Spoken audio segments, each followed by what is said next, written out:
All right, next story. What do we got for you guys here? Okay. This one is the T-Mobile story. We're about 30 minutes in. This will give us some time to talk about this. All right, the T-Mobile 5G accomplishment milestone story. I'll give you guys the rundown of what they reached in terms of milestones, and then we'll look at it, and we'll see how big of a deal it is. Maybe it's bigger than you think. Maybe it's not such a big deal to you. We shall see. All right, so T-Mobile's big milestone, it's actually a couple of things. The first thing is T-Mobile's 5G has officially reached 300 million people in the United States of America. That's a big number. Okay, so the United States population is like 340 million people or something.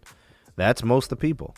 All right, so that would be considered a national network build according to standards set by the FCC and whoever else created them. So T-Mobile hit 300 million people with 5G. And I think what's notable here is the fact that they are celebrating the fact that they did it so soon. All right, so what they're saying is we hit our goal, 300 million pops or whatever the metric is, and we did it 6 months ahead of schedule. So it's June 25th at the time of this recording. The celebration was this week, and they said the goal was to get it done by the end of the year. So that's a milestone, right? They hit their metric, they hit their goal, they got to their mission, and they did so early. So I think that's something you have to celebrate. You know, whether you like or don't like or whatever, it doesn't really matter. They said they were going to get 300 million people covered with 5G. They did. All right, so we give them props there. The 5G that we're discussing here is the extended range 5G. This is N71, 600 megahertz low band 5G. It is estimated that they are now covering 1.6 million square miles of range. So this would be, you know, the type of 5G that I wouldn't describe it as being fast. We're talking about low frequency spectrum, which has pretty nice reach.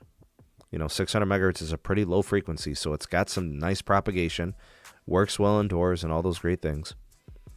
But it doesn't really have the speed because the channels just aren't very wide. And again, like I said, it's a low frequency, 600 megahertz.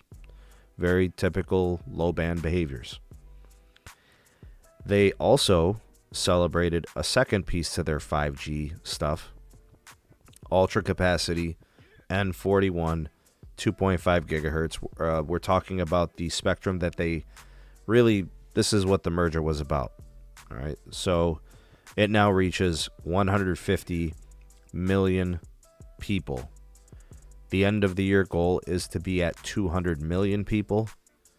I think the last update we got a few weeks ago was 140 million people.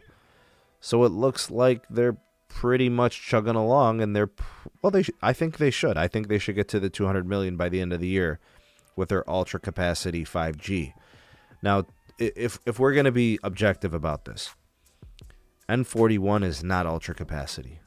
You know, that's their moniker, that's their branding. It's really not ultra capacity. But I'm not here to argue that. They're setting their goals. It looks like they're going to hit them. So that's what we're celebrating here. So the N71, the 600 megahertz, not very fast. The N41, on the other hand, can be very fast. The capacity can be very good. So if you have the right plan, it becomes something that becomes, you know, a useful access that could be something you could leverage in certain situations, like we talked about capacity. Obviously, having wide channels allows T-Mobile to deal with congestion more efficiently on their network and stuff like that. But like to you, so let's say like Nicky T, you know, he's connected to N41. You know, as long as he's got a phone that supports N41 and the network is there, chances are it's going to hold up pretty good for him, right? So it's helpful to customers. It's faster than LTE. It provides new channels of bandwidth that they previously didn't have access to. So that's what it's really about. It's about the capacity there. Now, when I look at, say, for example, the N41, And I think they said now they're pushing the 300 megabit per second average. They want to get to 400 megabits per second. I think they're moving along quite nicely. The tower density is getting better, more and more towers with N71 and N41. The channels are widening. A lot of people are starting to see the 80 megahertz, 100 megahertz treatment. So we're seeing that. We're seeing backhaul upgrades for some tower sites. So the fiber optic backhaul can give you higher peak speeds. It is a legitimate capacity layer. Again, you guys know how I feel about millimeter wave. To me, that's the ultimate capacity layer. But this one is a legitimate capacity layer. It's bringing wide enough channels to where it can really provide capacity upgrades.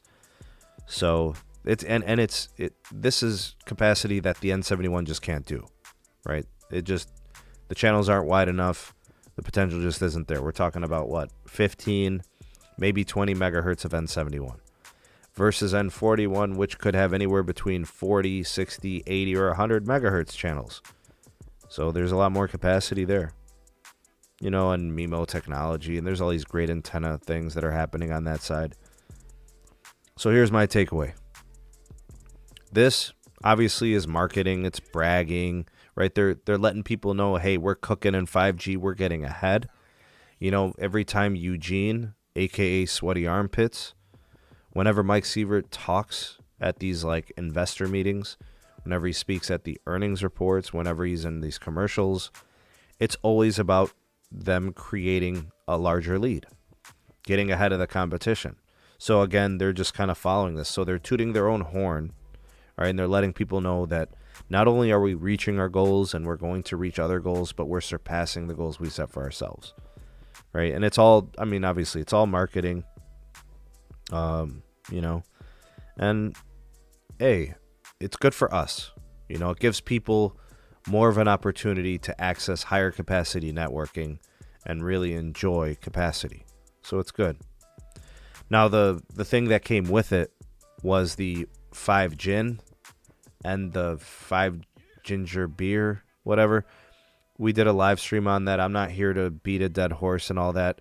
But honestly, for those of you that didn't catch that live stream or didn't get my take on it, I didn't do a video on it. That whole thing is stupid. All right. I don't care about it. I don't know if anybody else does anymore, but I know some people were bent out of shape about it. I'm not here to tell anybody how to feel. But honestly, I just didn't get it. It just looked and sounded dumb, and that's a decision that they made. So whatever, a celebration, alcoholic beverages apparently. So now they're going to be a alcoholic beverage distributor. All right, next story.